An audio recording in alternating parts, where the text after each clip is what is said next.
Hello, my name is Natasha McKinney, and I'm presenting from Aotearoa, New Zealand. Thank you to the Czech Technical University Prague and the organisers of the Architecture, Media, Politics and Society Conference 2023 for the opportunity to present today.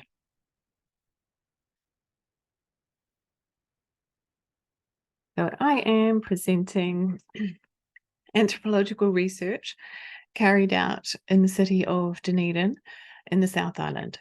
It focuses on the social meanings of the current heritage narrative for those involved with the revitalization of a part of the city known as the Warehouse Precinct. This paper engages with the conference's focus on the interconnectedness of built and social cultures and the importance of placemaking to contemporary urban practice. The establishment of this colonial city from the 1840s onwards relied on wealth from a global network, and today it seeks to reinvigorate itself through its built landscape and its international connections. I will highlight some of the complexities of these aspirations and their faltering success. Having returned to my hometown of Dunedin in 2016 after a long time away, I noticed many changes in the area, which was being referred to as the Precinct. When I'd left in the late 1990s, this former commercial area was derelict, empty of people and fairly dangerous. Now I could see street art gracing the high brick walls.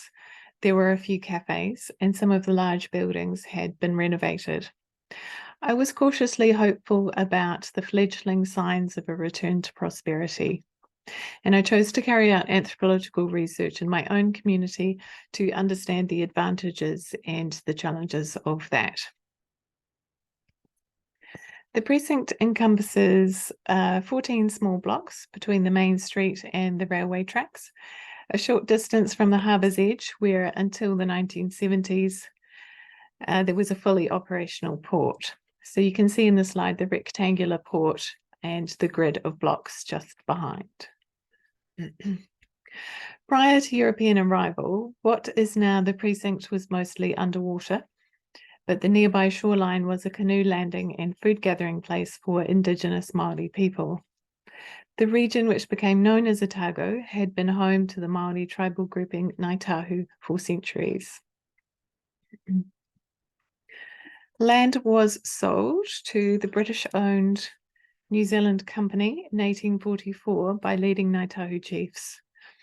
This prepared the way for settlers from Scotland to take up this land in 1848.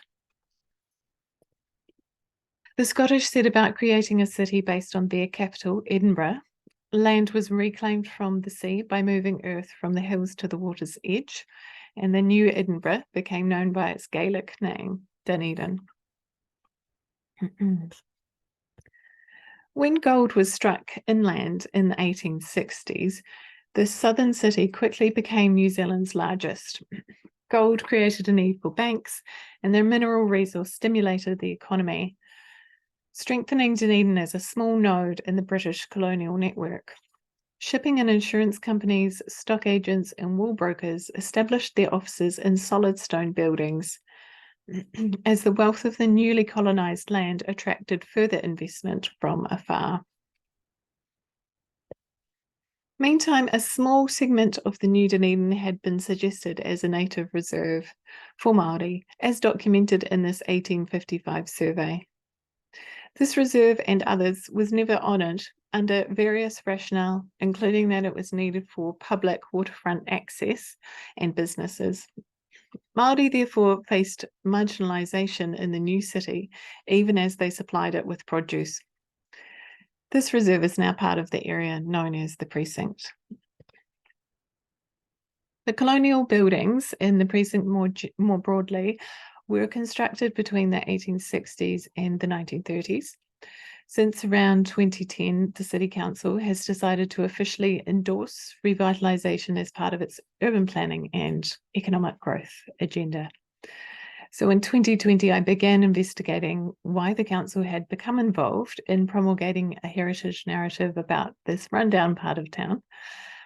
I interviewed building and business owners, an urban planner who works for the council, and conducted participant observation in a new technology company as part of an anthropological study, which is also underpinned by discourse analysis.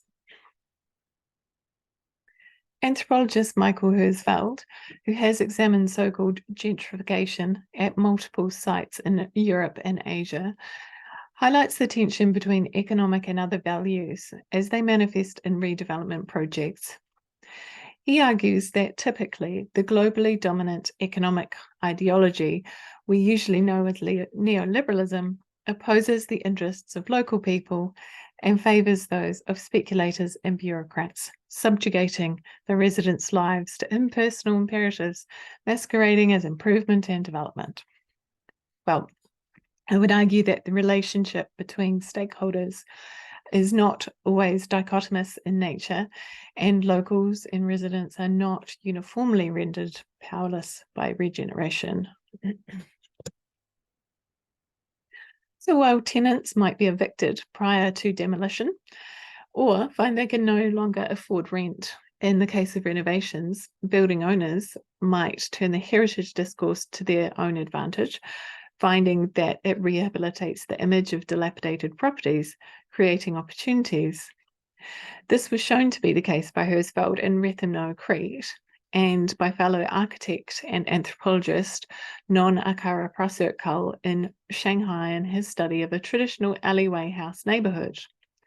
In both cases, the narrative emphasized the nostalgic appeal and authenticity of old neighborhoods, particularly to tourists and newcomers, and this lent further strength and sanction at a community level to a discourse which may have originally been shaped by those already holding power.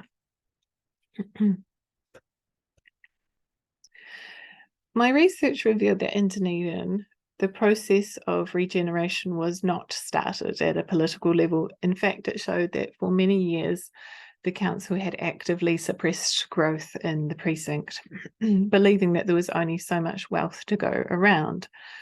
So they favoured commerce in the centre of the city. In the precinct, only development for large-scale retail, such as hardware stores, was allowed, and only 2 stores of this kind were ever built. In the meantime, the rest of the buildings became more neglected.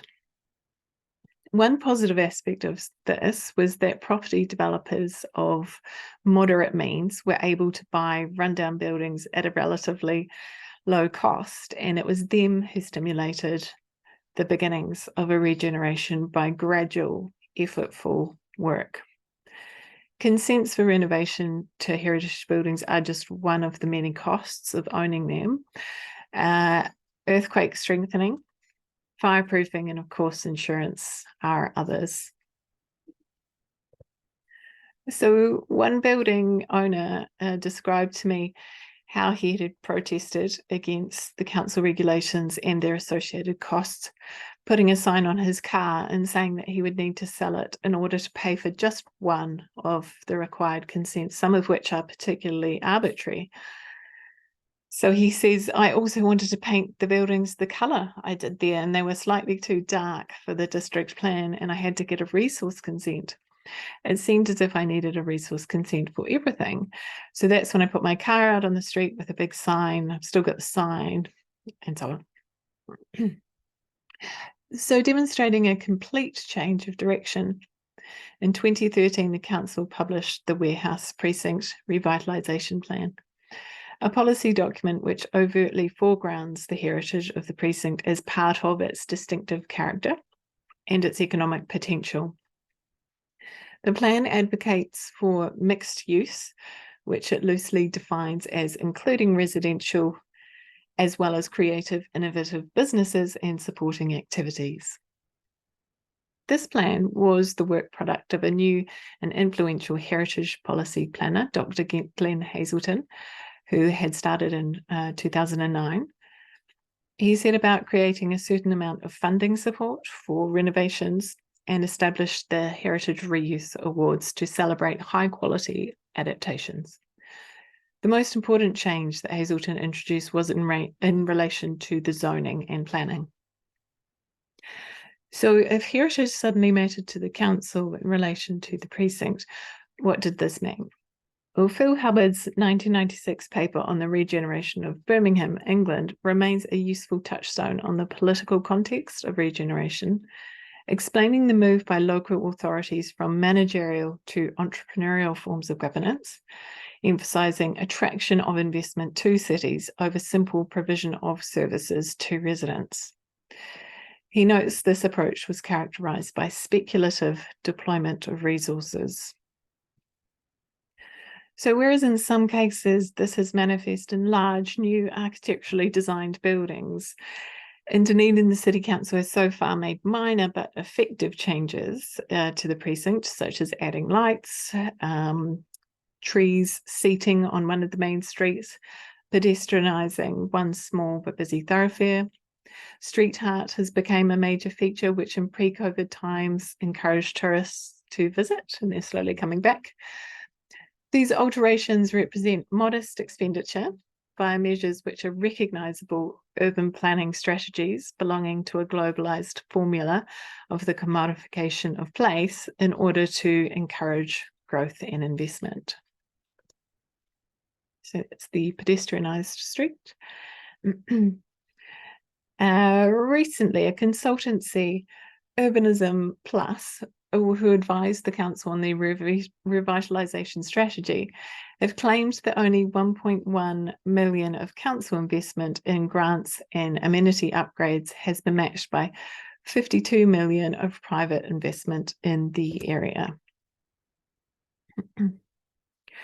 Therefore, it continues to be private individuals who drive the regeneration, while the council wishes to associate itself closely with this success and, of course, aid its continuation. One of my participants highlighted the benefit to the council. Although he had not yet finished his latest project, the council had had his building revalued, and as a result, they had tripled his rates. Rates are the building tax paid to the local government. The new rates were so expensive, he said he would struggle to complete the renovation. Hence, this new source of revenue more than repays the council's speculative expenditure in the form of grants and upgrades, etc. Given that it continues to be possible but challenging to renovate old buildings, I was curious about the significance of the word heritage for my research participants in relation to contemporary discourse at a local level. So changes in the precinct are regularly reported in the local media. For one building owner, he seemed to not want to associate himself with the past, yet he had an intense interest in salvaging heritage elements of his buildings and either reusing them or turning them into artworks. For him, it was in the repurposing and repositioning of these things in the present that gave them significance. For another owner, the attachment to heritage buildings was very poignant. He had grown up in a European city which had been destroyed during World War II, and he could not bear to see the demolition and neglect of buildings in his adopted country of New Zealand. Similarly, a cafe owner I interviewed had survived the Christchurch earthquake in 2011, in which people and heritage buildings were lost. She felt she had become the queen of the precinct, having opened the first hospitality business there in 2014 and served coffee to the growing numbers of workers repopulating the area.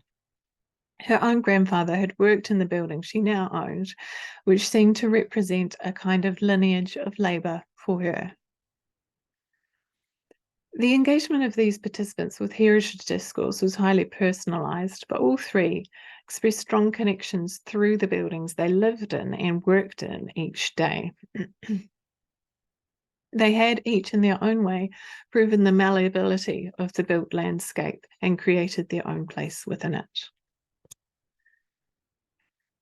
From here, I turn towards the new sources of wealth in the precinct. Today, the buildings are mainly occupied by office workers. The most desirable and celebrated companies are the tech startups, which appear to represent wealth and hope. An influential family who owned several large buildings redeveloped a former warehouse on Vogel Street in 2012 to house their own technology business. One of the stated goals of the Precinct's revitalisation is to have an area which is a hive of employment that builds on its heritage resource. Note, heritage is abstracted here and is described as a resource. This company brought around 80 employees in, and perhaps more importantly, it brought other technology companies as business tenants to fill up the building. It was at one of these other companies where I conducted participant observation. On the Monday I arrived, there were still balloons in the staff room from the party had on the Friday before.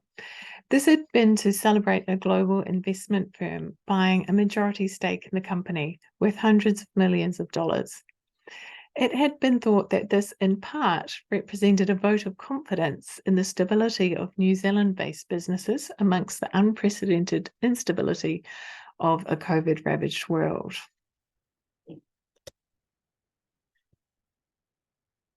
It turned out this was not quite the case.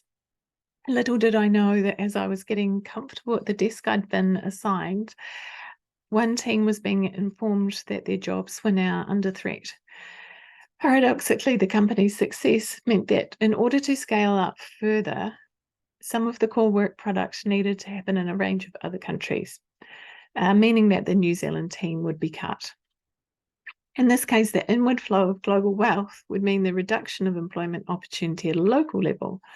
Some staff have since been made redundant and others had to apply for roles at a lower skill level. Can it be said then that technology companies are the new local manifestations of global networks of wealth? Both companies that I've mentioned started locally and operated locally due to the relative affordability of being based in southern New Zealand. In the context of the pandemic, isolation and relative protection from the virus had possibly helped the latest investment be secured, but being at the outer edges of the globe had provided no protection in a fluid, globalized labour market. The irony is that technology enables the dispersed sites of labour, and their product itself is primarily digital. This is just one insight into the economic challenges which bear on the faltering revitalisation of the precinct. I highlight some of the other ongoing challenges on the slide here. So, where will the new prosperity of the precinct come from? If not gold, sheep's wool, or perhaps technology? What will sustain the local community if not a warm nostalgic attachment to their own heritage? And for whom is this a warm nostalgia when today's social exclusion and homelessness coexist with the newly painted facades? Herzfeld has highlighted the hegemony of neoliberal economic ideology on a global scale, arguing that while globalization has been a fact of life for a very long time, neoliberalism need not be. But what are the alternatives when the building owners explained they already needed tenants to pay higher rents in order to cover their own renovation costs? Will the structural issues continue to force rents upwards, inviting in the chains and the multinationals rather than local businesses, as one building owner fears? He added that this would change the character of the area. Herzfeld argues that alternative choices and opportunities are available for societies to demonstrate that a social ethic based on principles of mutual tolerance and respect and on the complexities of anthropological knowledge is possible. And this approach can have a lasting impact on the configuration of people's lives. In Dunedin, localised engagement with globalised heritage discourse has had complex and idiosyncratic expressions which encompass apparent economic success, but which also obscure structural inequalities in our past and present. My research participants expressed attachments to Dunedin's heritage, which are much more about carving out their place in the present time than replicating the past. They continue to push against the structural challenges to effect change and to strive to redefine what is possible within current limitations, economic and other. The questions here remain as a future consideration. We're left to consider if a revitalised city is a possibility and how we can work to achieve an ethical prosperity which honours the rights of all citizens. Thank you very much for listening.